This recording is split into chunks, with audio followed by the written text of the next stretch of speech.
Welcome, everyone, to Indications and Warnings with Chuck Farr, co-produced by Alan Brewer. Chuck and I are recording this show on February 1st, 2025. It is day 1074 of Russia's full-scale genocidal invasion of Ukraine. Chuck, I think now that we've reached the anniversary month of February, it would be instructive to take a look at how media covers this war. It's almost as if some reporters use only one gauge to measure this war, and that is territory gained or territory lost. Very few media outlets are really covering Ukraine's strategic warfare against Russian oil refineries. And I think the way the media covers this war encourages people to feel that Ukraine is losing. And I don't feel that way at all. There is, and it was just as you were giving the intro, there is only one unit of analysis that they're concentrated on, and that is who controls what amount of territory. That's it. You know, everything else is incidental, played down, simply not covered, and they are missing what is meaningful in the war. Okay, here's one thing that's meaningful in the war. Ukraine doesn't have a navy, and the Russian Navy no longer controls the Black Sea. Is that relevant? Yes. There is a strategic bombardment campaign going on against strategic targets within Russia. Ukraine doesn't have strategic bombers. They don't have an air force that can do it. Is that significant? Yes. Russia has managed to gain some terrain in the year 2024. Is that relevant? Well, it could be if they hadn't lost 470,000 troops while they were doing it. So just those three, and there's 10 more, I'm not going to go into them. You're trying to find winners and losers, and you're telling me that because a place called Velika Novosilka is no longer in Ukrainian hands,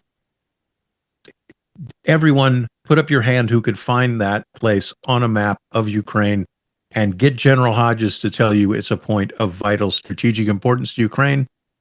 No to both of those, Alan. Yeah, no to both of those. And you mentioned the Russian casualties, Chuck. The total casualties in the month of January, and here we are on the 1st of February, 48,240 Russians and North Koreans killed in action, wounded, or taken captive. You would think that would be a record month of lethality for Russia, but it fell just short. In December, 48,670 Russian casualties. But, you know, I'm a guy who likes to round up, even when I'm trying to balance my checking account.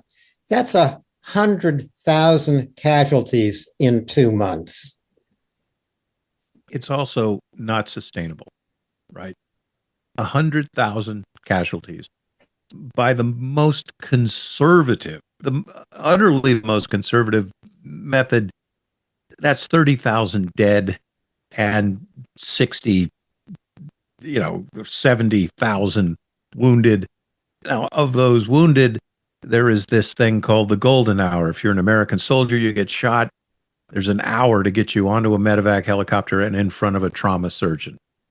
None of that happens in the Russian armed forces, right? There is no golden hour. Yeah. You bleed out on the battlefield.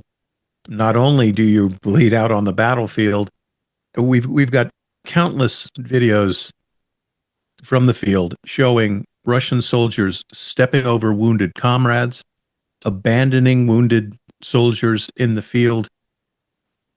This is not just indicative of the national character of Russians. It shows that the internal dynamics of the Russian forces, they're falling apart, right?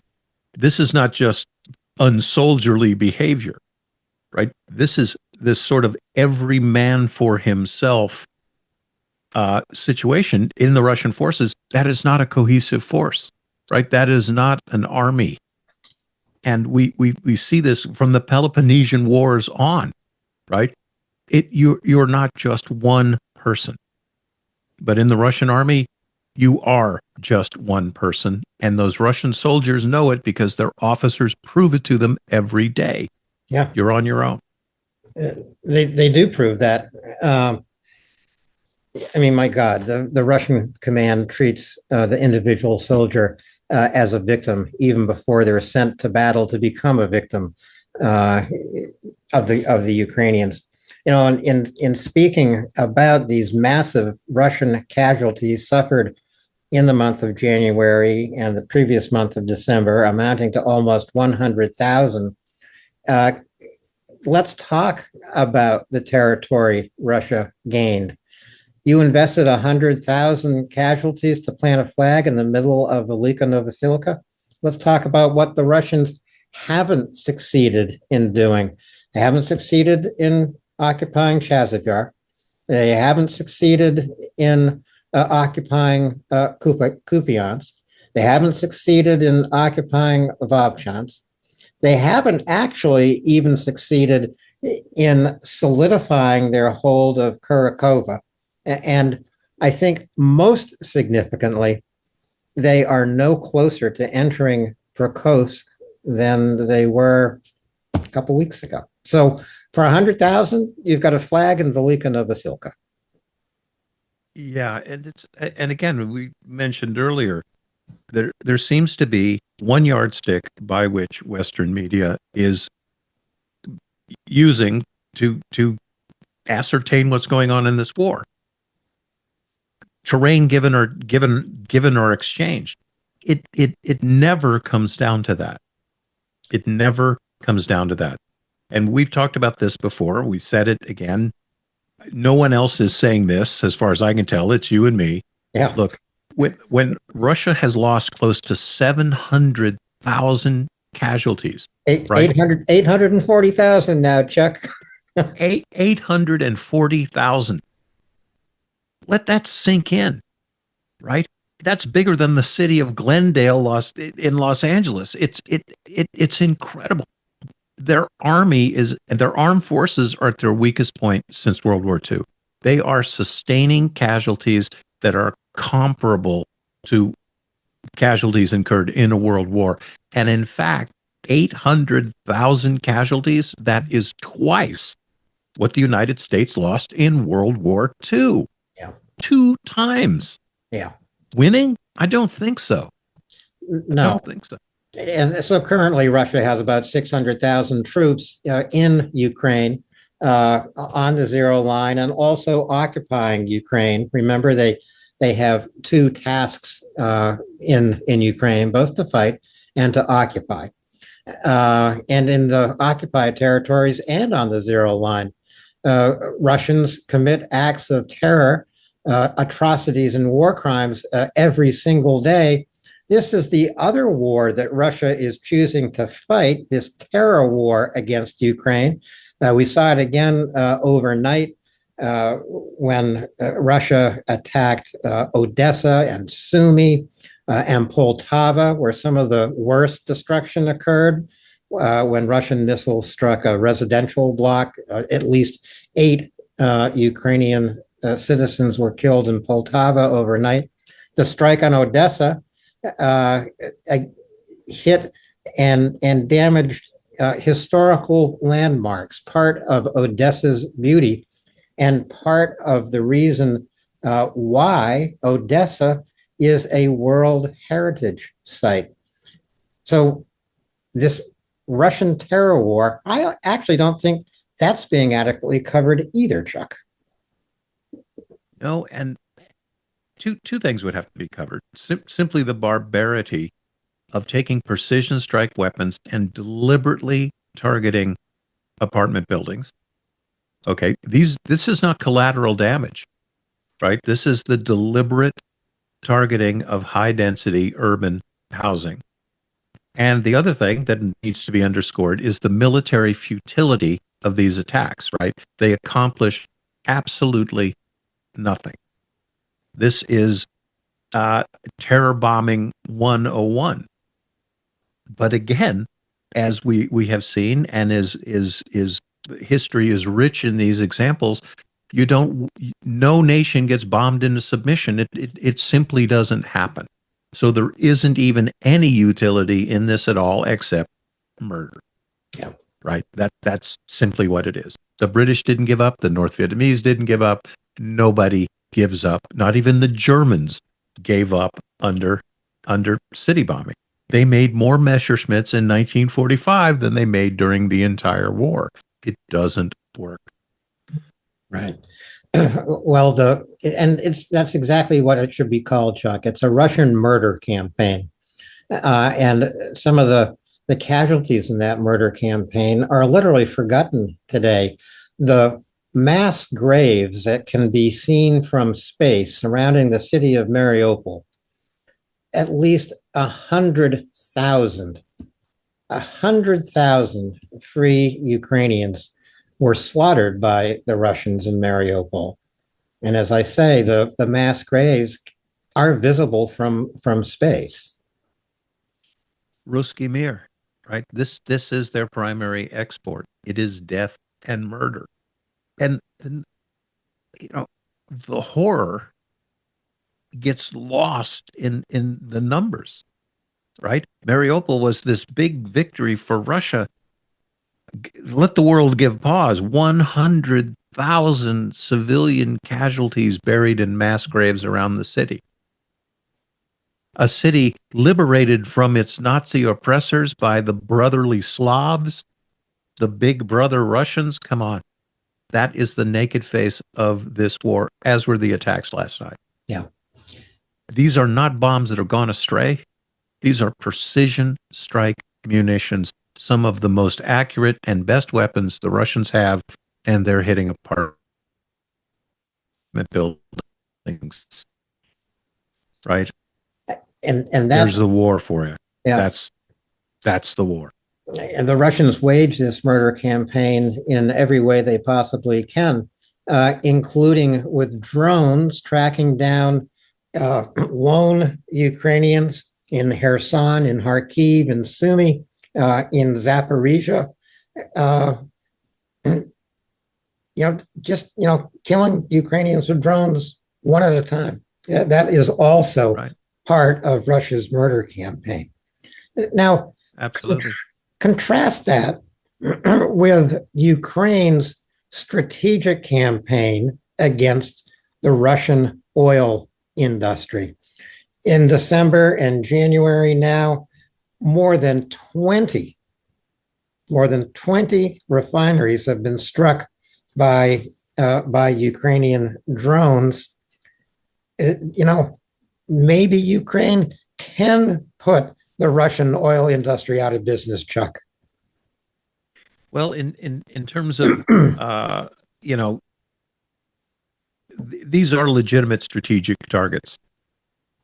Every time Russia harkens back to ATACMS will be an escalation, this, that, the other thing. First of all, the headline is these targets are being addressed 600 miles inside Russia, in some cases 1,000 miles inside Russia proper.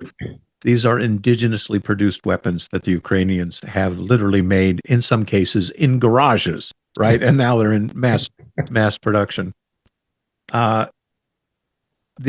The other thing that is already happening is the functional defeat of considerable segments of the energy industry in Russia, which is its most important industry. Russia is no longer exporting gasoline. It is no longer exporting diesel. So production has been curtailed to the point where it's not able to meet its own domestic military needs and export to its thug nation economic club here. The other thing that has really struck me is that the same pinpoint precision that Russia uses against old folks' homes, polyclinics, hospitals, chemotherapy wards, obstetric units, Ukraine is using against refineries. They are hitting cracking towers. They are hitting pumping relay stations. They are putting the needle in multiple places in these targets so that the target becomes more and more sympathetic, meaning it'll burn harder, and also less able to defend itself. Ryazan is a perfect example. It was hit night after night after night, or night, a couple days off, night, another night, until finally there was absolutely no air defense in the area, right? And I mean in the grid square, in the zip code. And then it was just game on night and day. And that place is still burning. Well, this is part and parcel of the point you're making, Chuck, that Russia is weaker now than at any time since the end of the Second World War. They apparently have insufficient air defense themselves inside Russia to protect this vitally important industry for Putin's war economy. This is where Putin gets the money to wage war. Right. So the other thing to also remember, and while the BBC trumpets that Velika Novosilka has fallen, and again fell after the Russians controlled every single road that went in there. And now that you have Velika Novosilka, there's no place to go. Quite literally, there is not a road out of town. Okay. In the meantime, and it becomes so routine that reports of Russian oil refinery is hit, a strategic air base, Engels 2 is hit, nodes of command and control are hit, 100, 200, 300, 400, 500 miles inside Russia, these targets are hit. Also tell yourself this, that's 500 miles across Russian airspace that these weapons flew.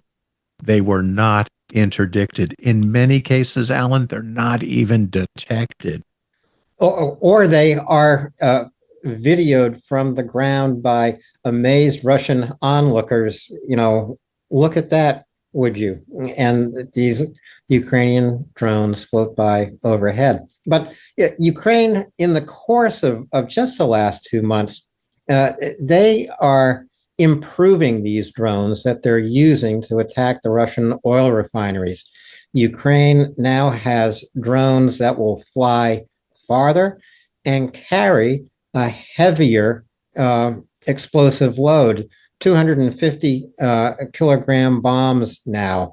Ukraine is able to deliver to critical sites inside Russia, including, by the way, pumping stations, so that Ukraine may succeed in closing down one of the last remaining pipelines that Russia uses to send oil west. Well, actually to Hungary.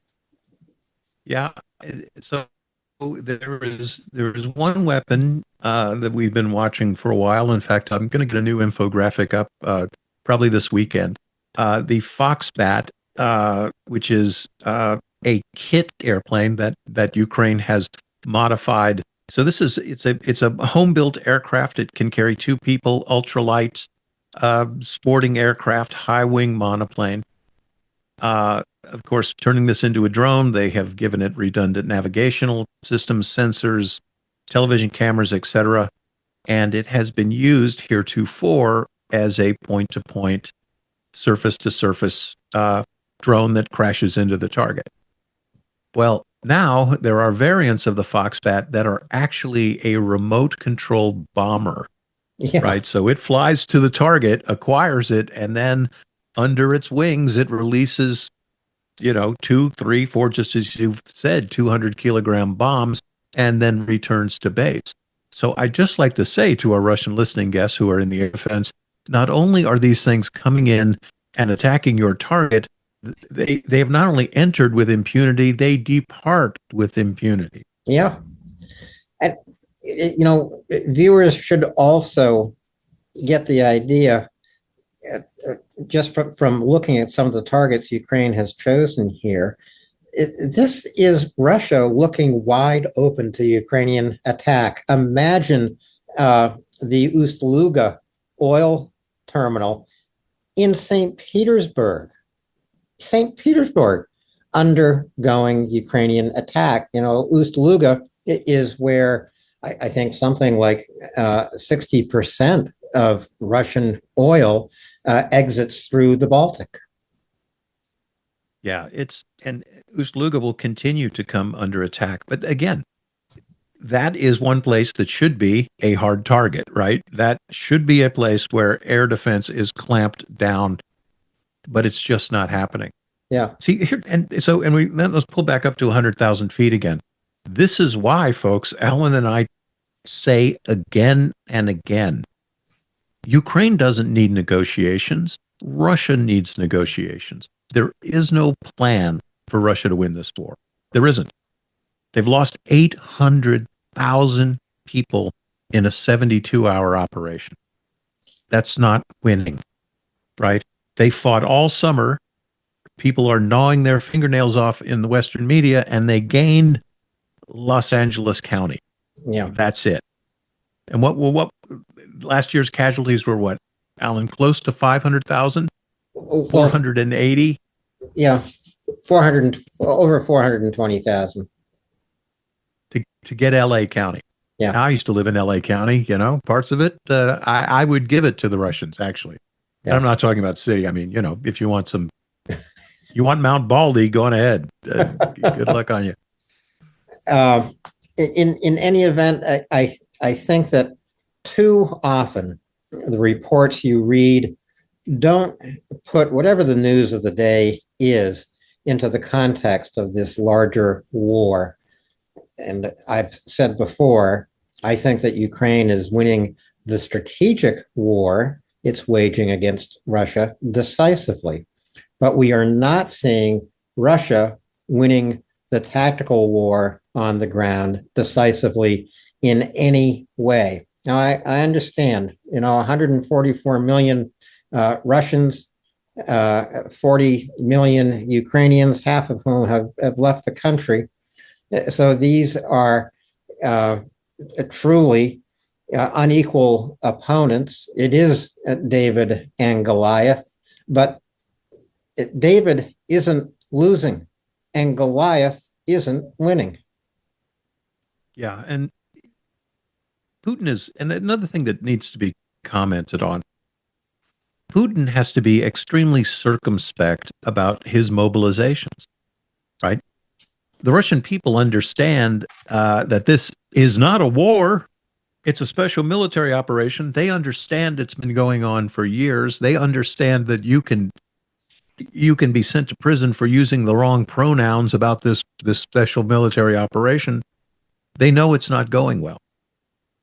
And people know that you take the devil's kiss when you sign up to join the Russian army. You're not coming home. You're not going to spend that money. It just is not going to happen. And there's great questions as to whether or not your family would get the money anyway. I just put up a repost today. There was a survivor, remarkably, who joined the special military operation, went for Wagner, lost an arm and a leg, came back home. Luckily, I guess losing an arm and a leg meant he couldn't be put in an assault company, unlike other wounded people. And then he found out that all the premiums he was paying to Wagner Insurance R Us, tough luck. Yeah. So he didn't even get a wooden peg and a hook. He got nothing. You're going to run out of people if you treat them like that, folks. That's Russia for you. I actually, Russia, fewer and fewer people are signing those contracts, even though Russia is raising the bonus you get. It's something like $30,000 now. If you just sign this contract to go to Ukraine for about a week, that's as long as you'll probably last having signed that contract. And just before we get to our zero line maps today, Chuck, a word of caution to anyone who believes that it's time to begin negotiations or to reach a peace settlement. As Chuck has just pointed out, it's Putin that needs the ceasefire. It's Putin that needs the negotiations. Not that the Ukrainians don't want the war to end. They do. Ukrainians are exhausted. They are the ones under fire every single day and night. But Ukraine also must be in such a strong position that it can negotiate a just peace. And I just want to remind folks, between 2014 and 2020, this is before the full-scale invasion of Ukraine, but there was a war going on in Luhansk and Donetsk and in the Donbass. This was after Russia annexed Crimea. Ukraine signed 20 ceasefires with Russia between 2014 and 2020. Okay, Russia broke every single one of them and blamed it on Ukraine, of course. So you are negotiating with an unsavory enemy. They're not going to keep their word. If they broke 20 ceasefires between 2014 and 2020, how long do you think this ceasefire is going to last, even if Putin desperately needs it? Yeah. So there's just this, and there's this myth. Okay, let's take personality out of this. There is one head of state saying things like, look, I can end this in a week. It's going to stop. No war is going to end in a week. This war is not going to be over next Wednesday. It's not going to be over next month. It's not going to be over, and I hate to say this, guys, it's not going to be over next Christmas either. I've had this sliding scale. 2 years ago, I was saying 4 more years. I think I'm saying right now 3 more years. Right? So it's still a long time. The Russians are not going to stop until they cannot continue anymore. They're no longer capable of doing the things that could win this war. Large combined arms ground maneuver operations at the divisional level. They can't do that anymore, or they're showing us they can't. We need to get General Hodges on here. Don't take your land warfare advice from a naval officer, but I think I know a little bit about it because I've been on a joint staff or two. Well, you're the only officer we have on the show, Chuck. So we're going to take your word for it. Well, take my word for it until I get ranked when General Hodges shows up. And we are going to move to the zero line and take a look at a series of maps here today, from Kupiansk to Kremina to Bakhmut and Chasiv on around the line to Pokrovsk and Kurakova. So those are a lot of maps to cover. Part of the context we want to use these maps for today, Chuck, is to talk a little bit about how Ukraine is fighting defensively. That, this actually, I mean, yes, they are defending territory, but they are defending against anticipated Russian advances, where and how they can advance. I wonder if you could talk just a little bit about how you organize a defense like this. Well, we're in a stage now, and the you will hear from the soundbite media. Russia is on the attack. Ukraine is on the defensive. Okay, that is true in as much as that is true. Can also say, and this is equally true, this requires a little bit more. You got to get beyond the first 5 pages of your von Clausewitz. Ukraine is now fighting an attritional war against the Russian enemy. What's an attritional war? That is, for example, what's going on in the Bakhmut area of operations. Bakhmut and Chasiv Yar have become the fixed idea. of Vladimir Putin. He wants those cities taken, costs be damned. Right? We have tried to estimate just the number of dead in the Bakhmut area of operations. An extraordinarily conservative estimate, 150,000 dead just there. That's just dead, not casualties, which might actually be 300,000 just in that area. And again, we pick this number and this city because it availed them nothing. As we said when Bakhmut fell, you got the roads going the wrong way. Yeah. This isn't the springboard to something else. Same with Chasiv Yar. They're nibbling away at Chasiv Yar now. There are literally no roads out of Chasiv Yar. There is one road.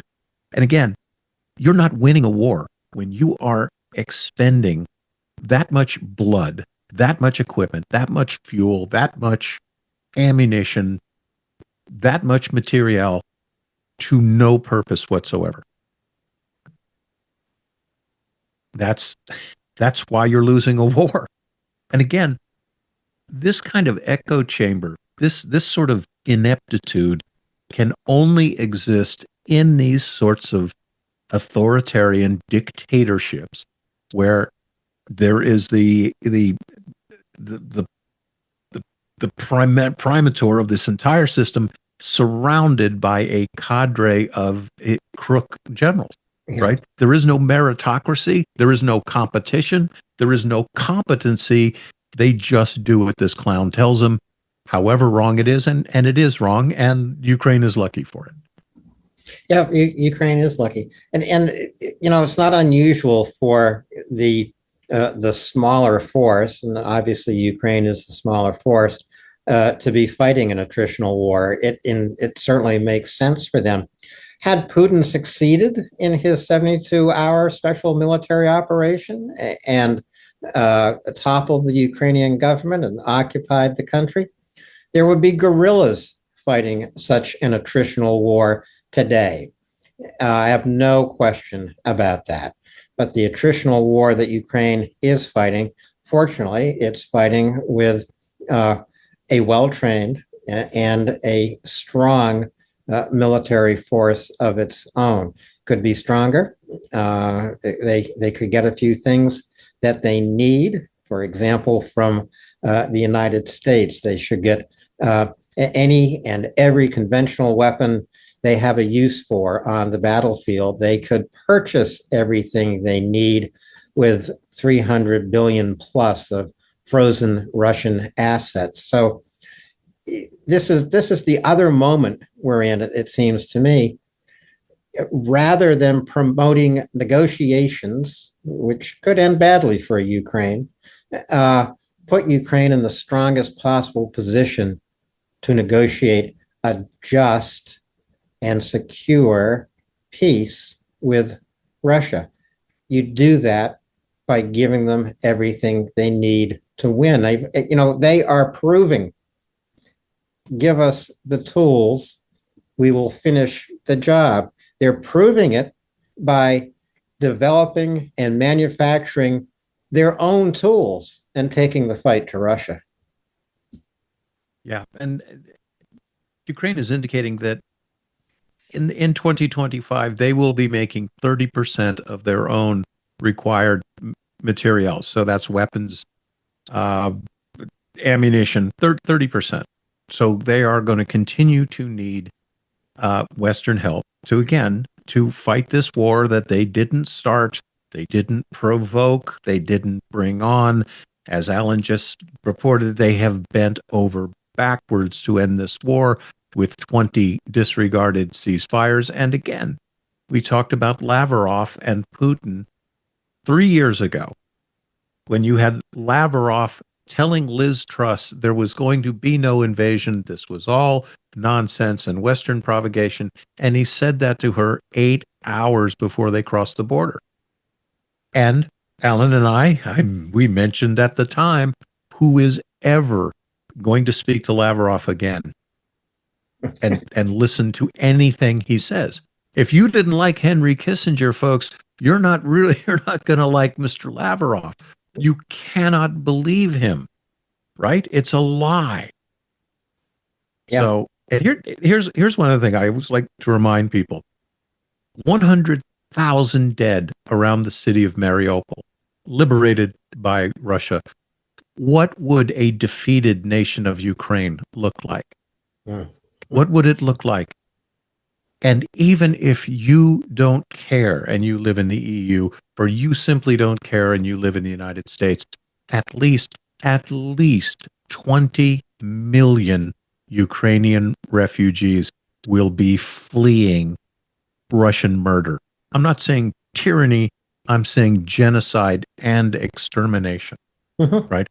That those 100,000 people around Mariupol did not kill themselves, right? They were pulled out of their houses and massacred. They were killed for television sets and toilets and laptops. This is an existential war for Ukraine, and it's an existential war for Vladimir Putin. Those are the pole stars here, right? So it's not going to be over in 20 minutes. It's not going to be negotiated either. No. And those are all very good points, Chuck. Reminding people of what happened in Mariupol, and then asking that question you asked. What would Ukraine look like? And this again, it strains my it strains my sense of American values that we have proven unable to give Ukraine all the help it needs and continue to fail to do that. And frankly, what was needed, NATO boots on the ground at the very beginning. That would have ended this war damn quickly. Well, there were certainly no consequences foreseen by Russia. Right? They didn't think anyone was going to stop them. And I will remind people: look, there was a time within days of the opening of the large-scale invasion. Look, it was Ukraine that went to the bargaining table. They had to. But even those terms were too onerous. And during that critical time, actually, in history, not just for the history of Ukraine, there was a genius in the Ukrainian higher command elements. They never met Russian divisions with Ukrainian divisions. They never did it. They won the Battle of Hostomel, but they didn't win it by going head-to-head paratrooper division with paratrooper division. They would use asymmetrical means whenever possible in this increasingly large and conventional, but inherently asymmetrical fight. They have done magnificently and continue to do so under conditions that the United States Army couldn't even fight. General Hodges will tell you that. Yeah. General Hodges. Everything. Yeah. Well, I hope General Hodges actually does join us sometime soon, Chuck, because we have a lot of questions for him. And, it'd be interesting to get General Hodges' take on some of your maps, like the first map we're going to go to in Kupiansk. This is one of those places on the zero line where reporters are talking about Russian advances. And yes, we do see Russia north of Kupiansk, north of Radkivka, crossing the Oskol River. And that's important, to be on the other side of the river. It looks like they're going to maintain that lodgment, but it's pretty tough terrain down into northern Kupiansk from that direction. Yeah. Here is another place that the lines are essentially staying the same. And I think we're looking at the 29 Jan 1420 UTC map. And so your eye is drawn, of course, to the city of Kupiansk. I want everyone to look over to the right side of the map, which is all the red. See the very few roads that the Russians have to deal with as lines of communication and supply. Anytime anything, whether it's a guy on foot or a truck or a motorcycle or a Chinese golf cart with sandbags on the roof, anytime anything is moving in this war, the Ukrainians are they're looking at it with a drone. They're going to attack it with first-person drones. They're calling in artillery.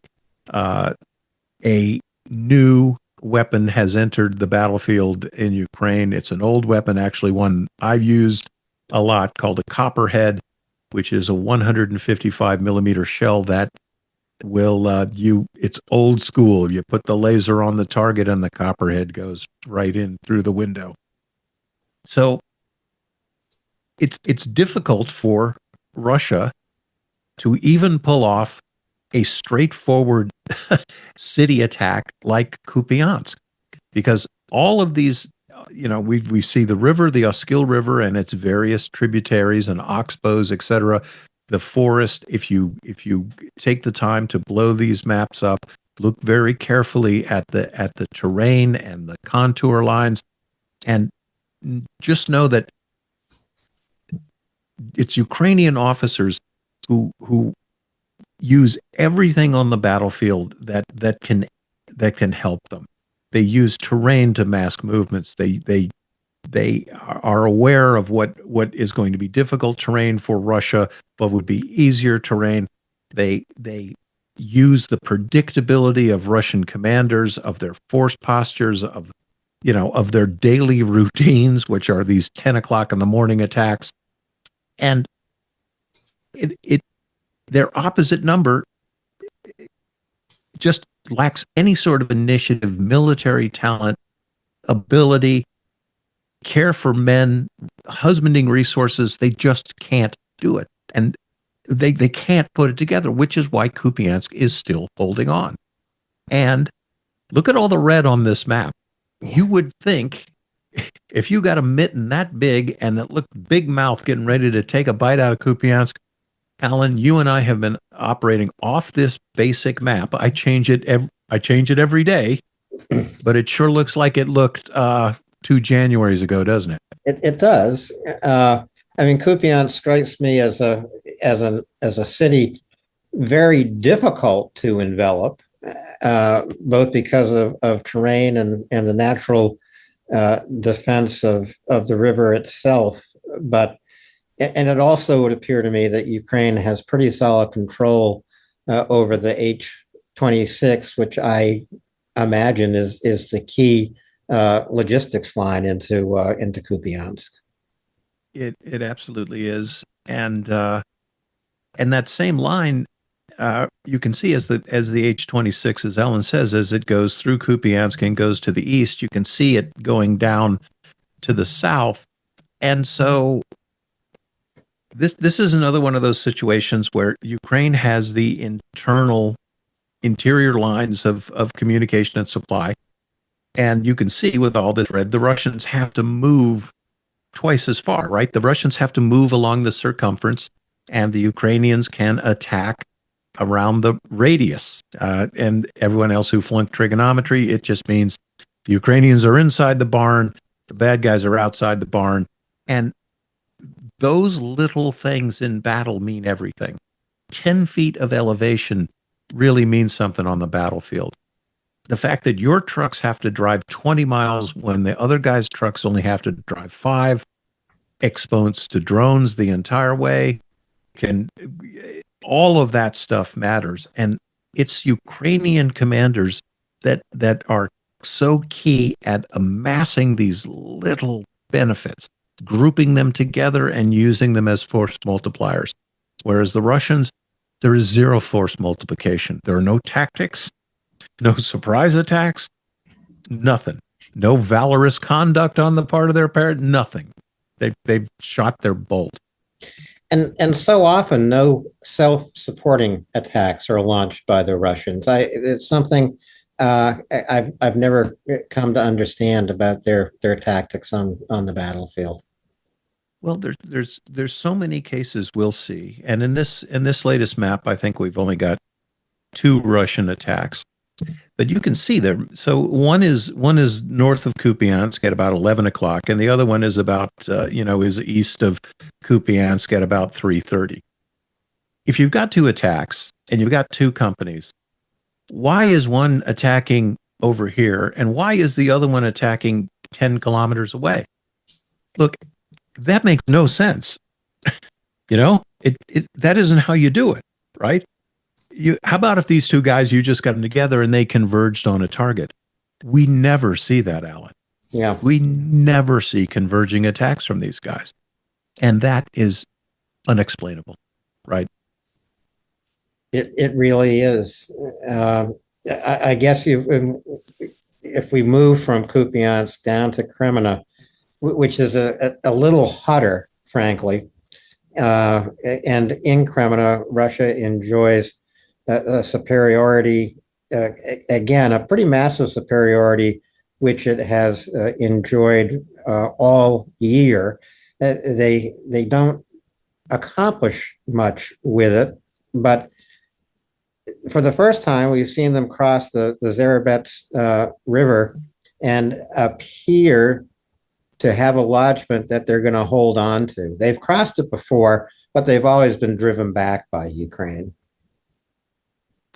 Yeah, so they are. This is the 1300 UTC map, and I guess that was today. Yeah. I produced these things so early, I can't remember if it was like even last week. But so you're taking a look at the Zarabets Reservoir there.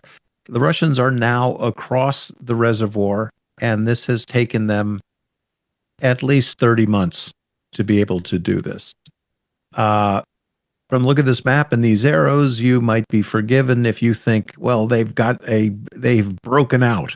They've crossed the Zarabets and they're moving towards the Oskil. I want you to look back. You can see in that Russian salient there are 6 points of contact. One at the north, one at the south, and then to the west there are 3 in a row. That tells me that a Russian force was engaged, pushed back, hit again by the Ukrainians, pushed back, and hit again. So that is the contact signature of a Ukrainian counterattack. The other thing you'll find if you blow this map up and look at this, there have been many times that Ukraine will actually allow the Russian forces to come forward. Remember, every time the Russians come in contact, they lose somewhere between 30 and 80 and sometimes 90 and 100% of the force. So this Russian, I don't want to call it a breakout, this Russian advance is extremely tenuous, because you look to the east, and again, if you are zeroed in, everything the Russians need to fight on the other side of the river has got to come across that reservoir and come across the Zarabets to the north. They're not going to, I don't want to say they're not going to be there long, but what I will say is this: holding on to that piece of terrain across the river is going to be very costly, right? It's costly to take it. It's costly to stay there. It's costly to reinforce and bring people up. It's just going to cost them. And when you bear in mind that Ukraine is deliberately fighting attritional battles, then you will allow a situation like this to develop. Everything that moves across white space on this map, Alan, it pays a price. Yeah. Last summer, early summer, so probably June, when we were looking at Kremina, Chuck, June or July, there were these continuous skirmishes in the Zarabyansk forestry. This is to the south east of the Zarabets River. I think so many skirmishes that the forestry was pretty much eliminated as a forest. It's a forest of naked trees now. So what strikes me, the reason I think back to that is that was the original direction of advance that the Russians wanted to use in attempting to get to Liman, and they appear to have given it up. And now they're to the north of Liman. Imagine if they had done both at once last summer, but instead they're doing it in sequence and months apart. Have the Russians more or less given up on trying to get through the Zerbryansk forestry? And Well, it's the difficulty of terrain. So let's say you had a pristine sort of forest. When you have terrain like that, and now I'm talk about just people going out for a walk in the woods. You could have 100,000 troops in there. Let's not pick 100,000, but you got 2,000 troops in there. It comes down to rifle squad on rifle squad, because in that forest you can only see maybe 50 yards. In the jungles in Central America, sometimes you couldn't see 6 feet. So you take these large units, and it really comes down to soldier on soldier. Okay, and that's in a forest where you have to navigate. You've got to do all these things. You're in the bushes. Okay, but just as Alan had mentioned, now the Serebets forestry, it is a blasted out. It's this lunatic landscape of broken, shattered trees turned upside down, bark blasted off, like giant took telephone poles and threw them down and pick up sticks. It's incredibly difficult to even walk through that territory. Anytime you've got difficult territory, whether it's steep uphill, swamp, mangrove, busted up forestry, whoever gets there first and whoever is on defense has got the game in the bag. So I think they realize that they're not going to get through the Zerbets, and we've seen that line go back and forth.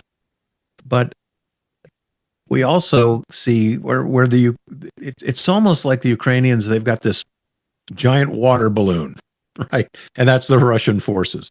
And there's so much more of them, and they have to let the water out somewhere.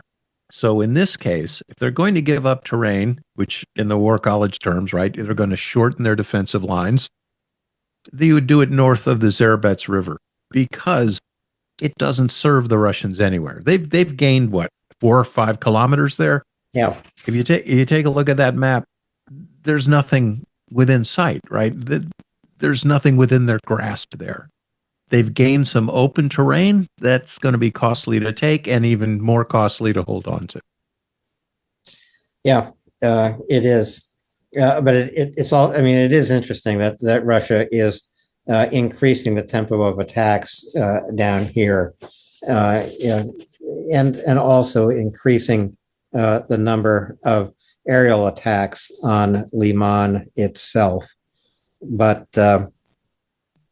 Russia has a long way to go. There's a lot of ground to cover between the reservoir and Liman, and I don't see them making rapid progress here, Chuck.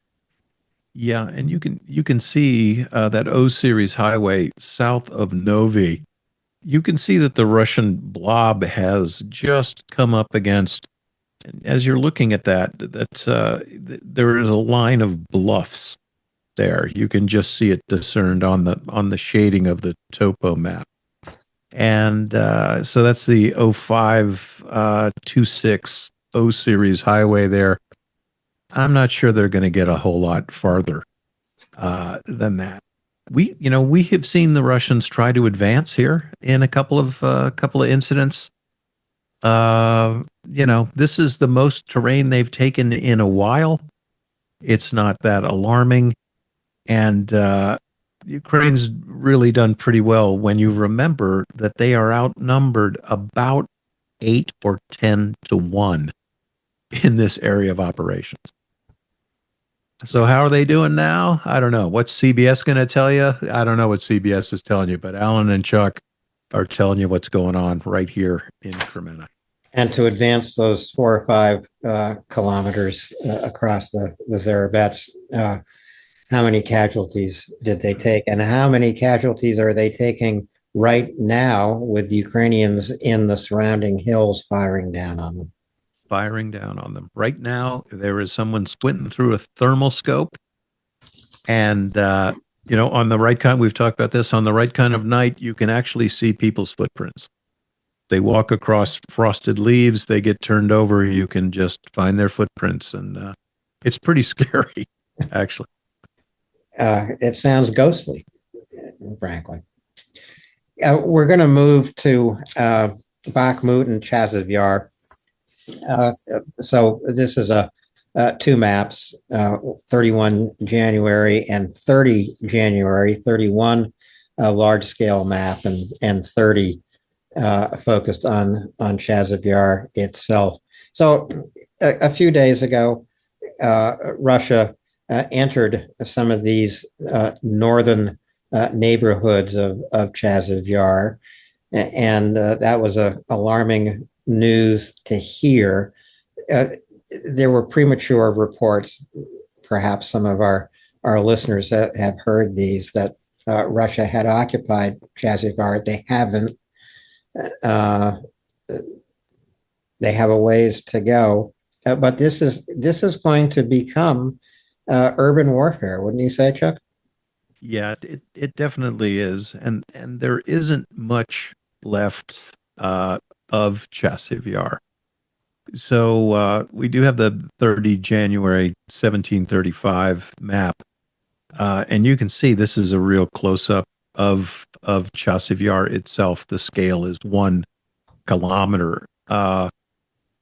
This would be like a 1 to 10,000 scale map. Those of you who are in the service would realize this is you never got a map this good.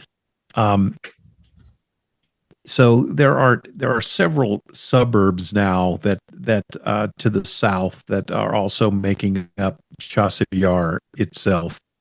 So it's a dispersed sort of place. But this particular map, it's a good thing to put this in perspective.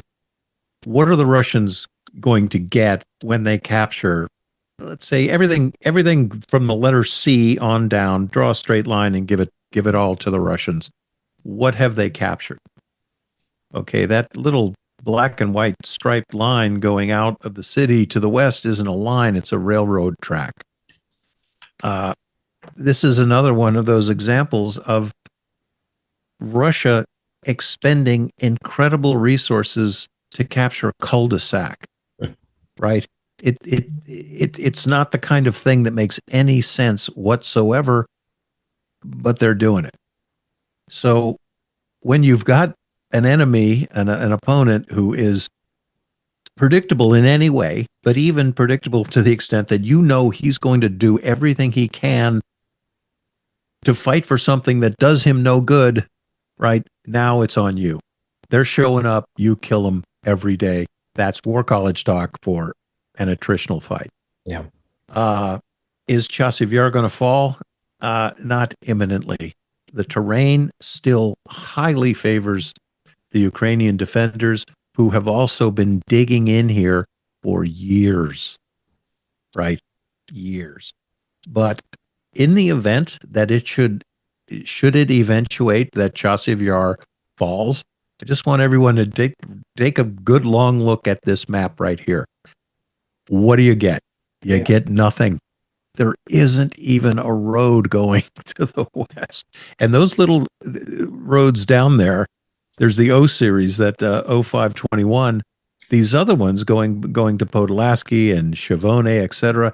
They don't even have road numbers, Alan. They're Jeep trails, right? They're not even numbered roads. So, Chasiv Yar. Yeah, and it's taken Russia about 10 months to go 10 kilometers to the bottom of the hill in Chasiv Yar, and at what cost? Tens and tens of thousands of casualties. And then, you know, look at both these maps, the large scale map and the small scale map. Once in Chasiv Yar, if Russia ends up in Chasiv Yar, look at how difficult it will be for them to go in any direction, or the direction they most want to go to Kostyantynivka. Very difficult terrain to cross. And again, no easy route to take. No. And the other thing is, as they have done in Severodonetsk, they have done 4 or 5 times in this war, they focus so much on grabbing a piece of geography that they are utterly exhausted when they get it. The latest example is Velika Novosilka, where the Ukrainians were able to break contact and get away. No pursuit by the Russians, right? You want to do everything possible to follow up on a fleeing enemy. I mean, that's what generals dream of, falling on an enemy and turning their withdrawal into a rout and destroying their army. Russia is incapable of doing it because they're on that point right now. I mean, I may be a little premature in saying this, but they are on that point right now that their armed forces are barely functioning. They are barely functioning. And they can only carry out the most rudimentary military evolutions, which basically is attack. Attack by squads and companies and attack. That's all they can do. And so, you know, squads and companies, you know, platoons and companies, these are units of what Russian companies, 100, 120 men? Yeah. Yeah, I would say that. Yeah, 930. Yeah. Well, the thing is, yeah, 120 in the good old days, but every Russian outfit is at least at half strength. So, but let's use the normal, 3 platoons, 30, 90 guys, 120 guys with a headquarters element. Yeah. So, but even then, so you've got a company, right? You could have 120 soldiers, but if you've got 120 civilians, what do you got? You have some of them on crutches too. Oh, well, that's the other thing. Exactly. You see these, you almost couldn't produce propaganda like this. No. You've got guys on crutches being sent into an assault company. How are you going to assault? But we've also seen it, drone footage of a guy on crutches. More than once. More than once. The other thing to ask is, as Charlie Sheen says, is that what winning looks like? Yeah. Why are you sending guys to the front on crutches? Why? Because you want to, or you have to? See, these are the symptoms of an army that's ready to collapse. Yeah. Right. It is. Well, yeah.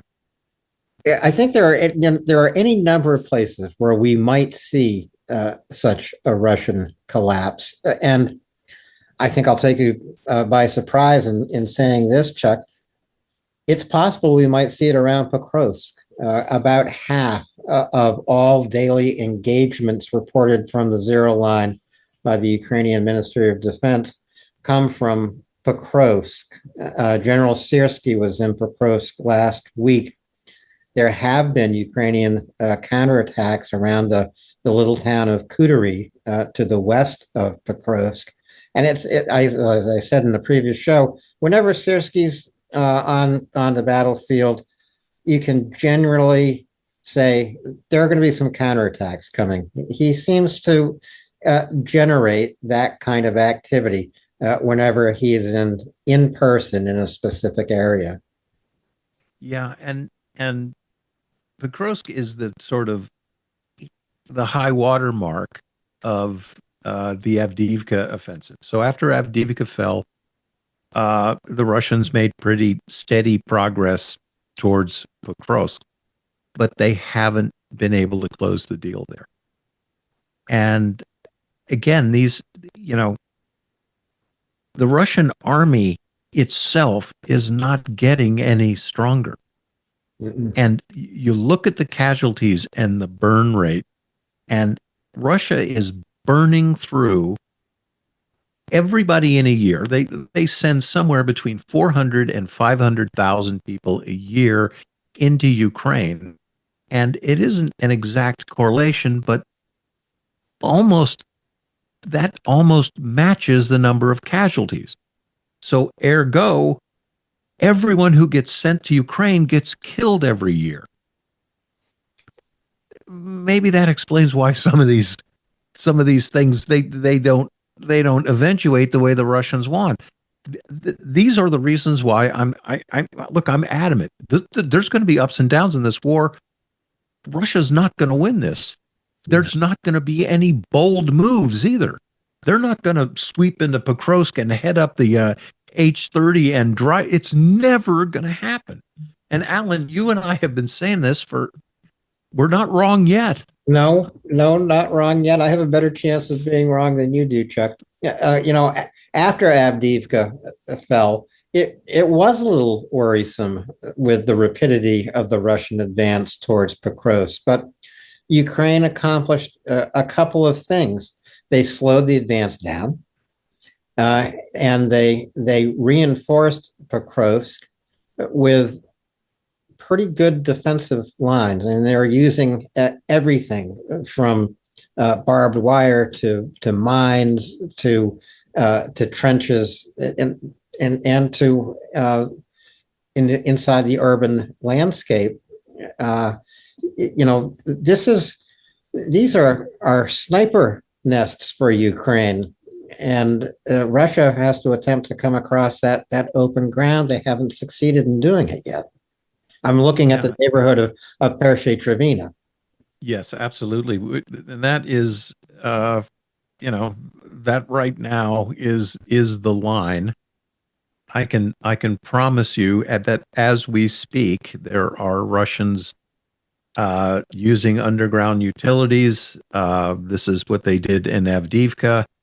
They're inching forward, literally in storm drains, sewer pipes.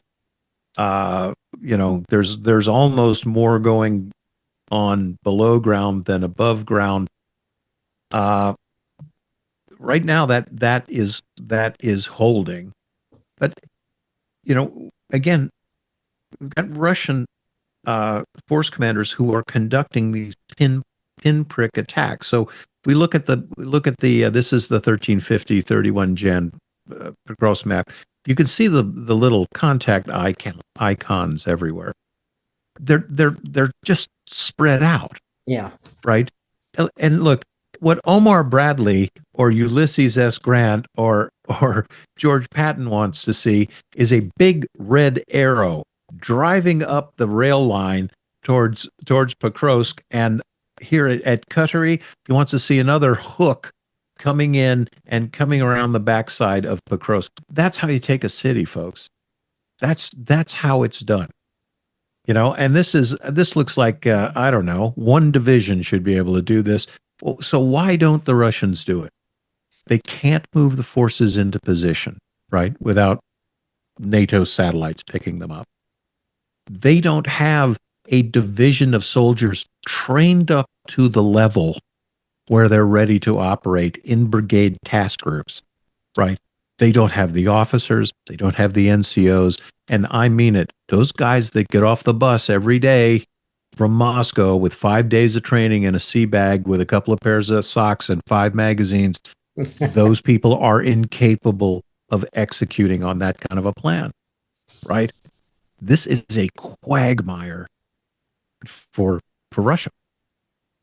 And right? again, the U.S. Go ahead. I was just going to say on the 31 January Pokrovsk map, Chuck, again, a bunch of non-supporting attacks by the Russians. I mean, there's nothing you can do around the little neighborhood of Moskovsky that in any way will support an attack into Pershe-Trevina. Exactly. That's the problem here. It's So there's a lot of reasons why the United States didn't win in Vietnam, but here's one of them. They weren't able to train the kind of soldiers who could win that war. So who did well in Vietnam? Well, it was the SEALs and the Green Berets. Well, how long does it take to make a SEAL or a Green Beret? I don't know. It takes about 3 years. Guy who can fight in the jungle. Okay, see where this is going? How long does it take to train up, a soldier who could be in a brigade task group of motor rifle troops who could do this? 18 months minimum. Okay. That's just to get the individuals trained up. Look, I've been involved in this kind of stuff. Okay. So how long to work that brigade task group up so it can carry out coordinated ground large scale maneuver operations? I don't know. I need at least 6 months. I want to go to Fort Polk. I want to practice. I want to war game this. I want to deploy it. See where this is going? Russia can't do this anymore. They don't have the resources. They don't have the training. They don't feel like they have the time. You sign that contract, you get put on a bus, and you are in combat in Ukraine in 14 days. And frankly, you got about 14 days to live. Yeah. That's why they're not going to win the war. Well, that's exactly right. There was a video on a Russian Telegram channel of a young Russian soldier, and I do mean young. You're talking 18 or 19, and he described an attack. This was in Kursk, in which he was the only survivor of a Russian force of 50 sent in to attack, and that's what he's talking about. But he ends this video with advice to anyone else back in Russia. Don't sign a contract to come here because you will be killed. And then he says, I'm the only survivor of this attack. 50 of us went and 49 did not come back.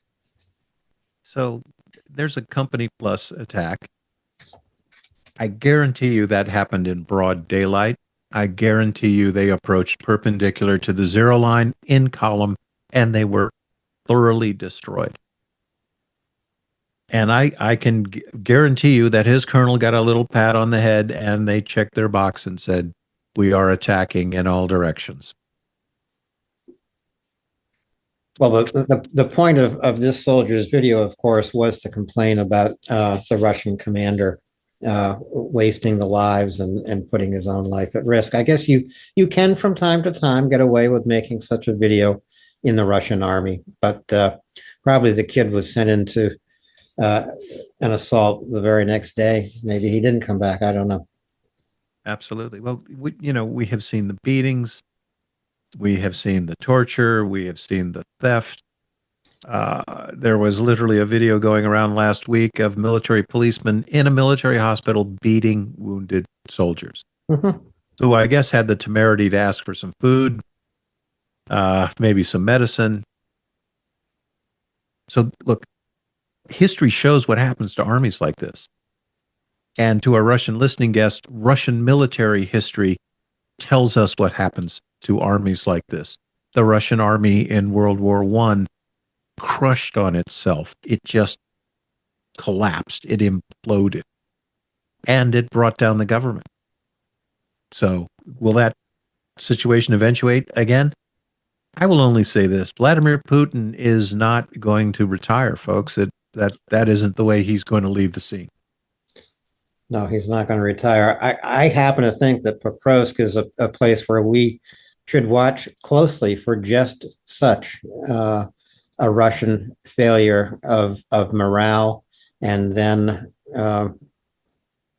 Russian collapse on the line. I don't have a crystal ball, but the fighting here is so intense. And it's going to happen somewhere. There's two sort of dynamics going on here. Russia continuing to attack and counterintuitively their armed forces are getting weaker and weaker and weaker as they do it. The constraints that the United States is putting on Ukraine only allow them to fight these attritional fights and essentially defensive battles. But once Ukraine is equipped and empowered to conduct war-winning operations, we're going to see Russian units falling back in disarray, and we're going to see them fall apart.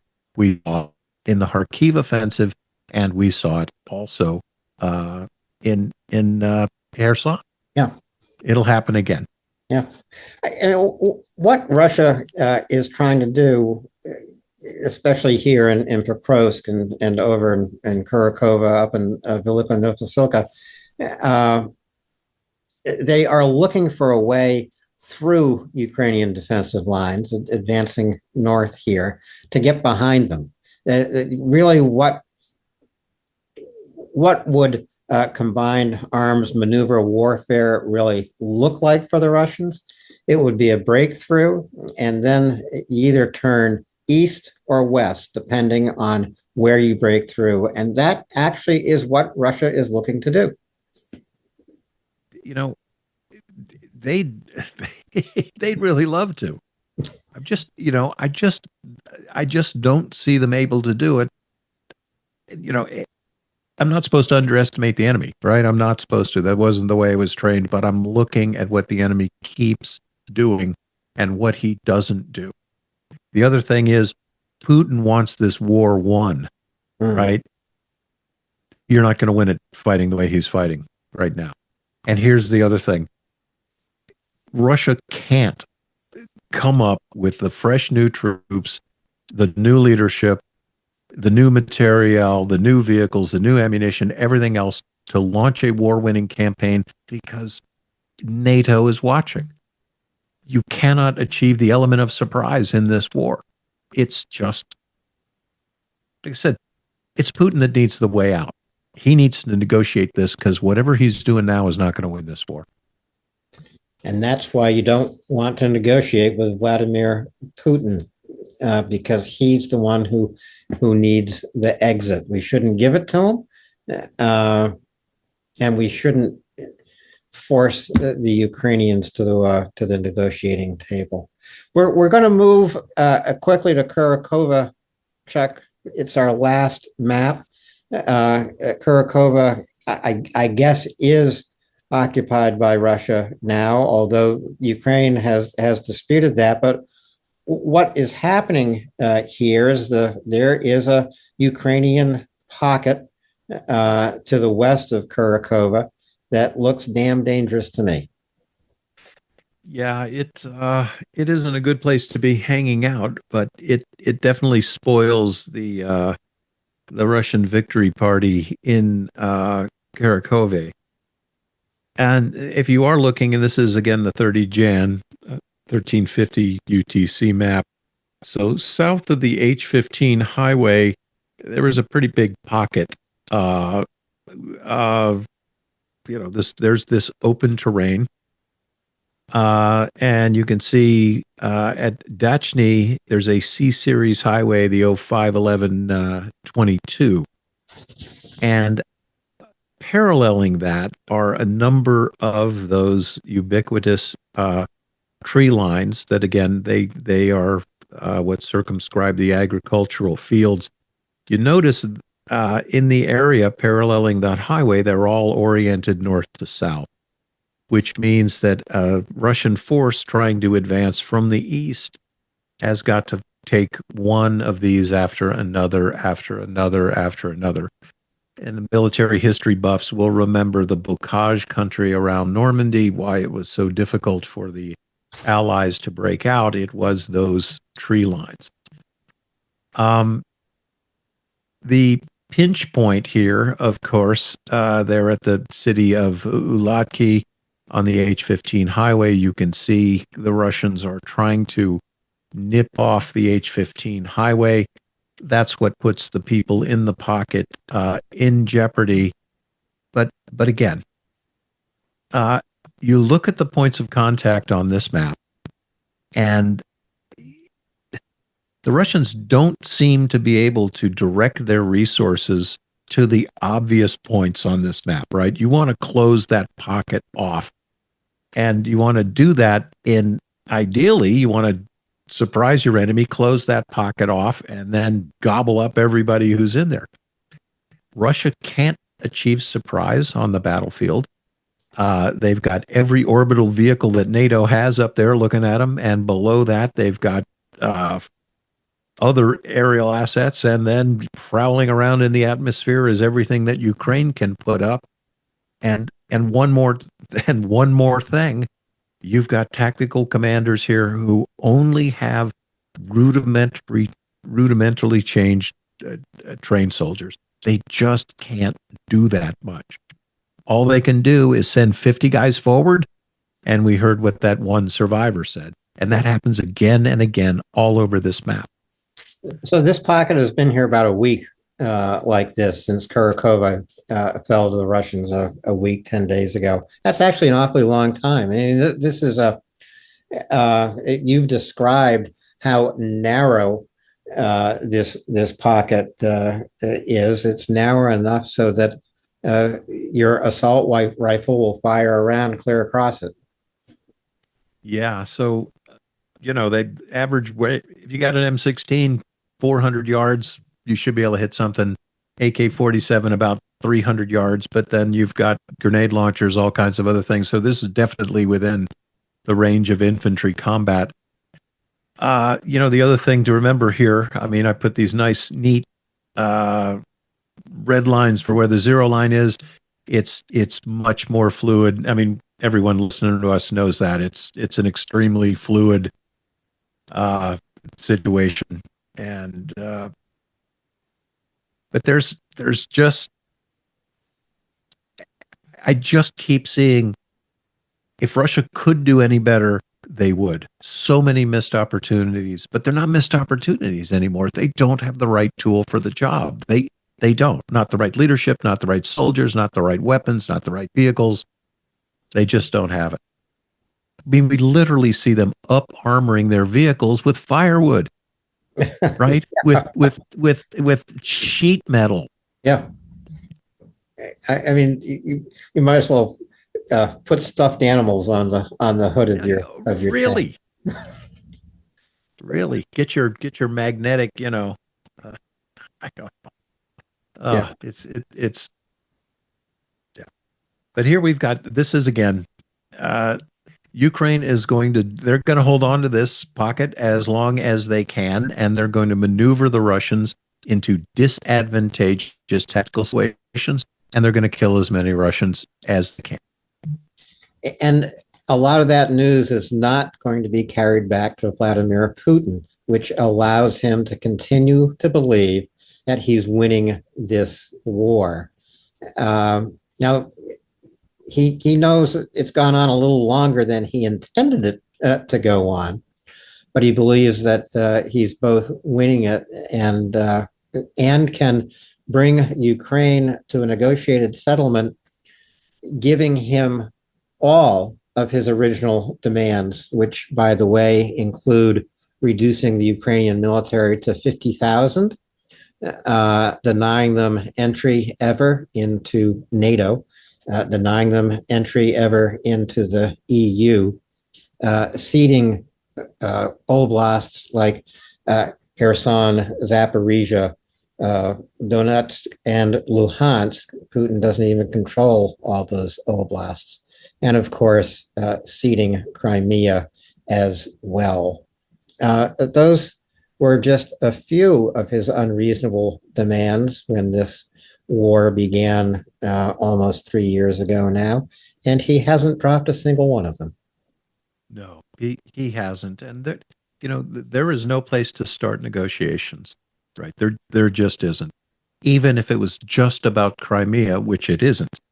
As long as Russia occupies Crimea and controls it, it has its thumb on the throat of Ukrainian commerce, right? It just can't happen. The other thing is, a strategic objective for Ukraine in this war, in my opinion, is to prevent Russia from ever doing this again, destroying enough of the Russian armed forces that they can't pull this anymore. That's it. They can't do it. Because should Russia succeed in Ukraine, believe me, it's the Baltics, it's Latvia, it's Estonia, it's Lithuania. Don't believe me? Ask the Chechens, ask the Georgians, ask the Moldovans. Anyone see where this is going? Bueller? Anybody? Yeah, I mean, there's no question about it. Just listen to Mark Rutte. Listen to the Lithuanians, who, by the way, are increasing their defense spending to 5%, and who, by the way, volunteered to send peacekeeping troops to Ukraine in the event of a negotiated ceasefire. So they know what they're talking about.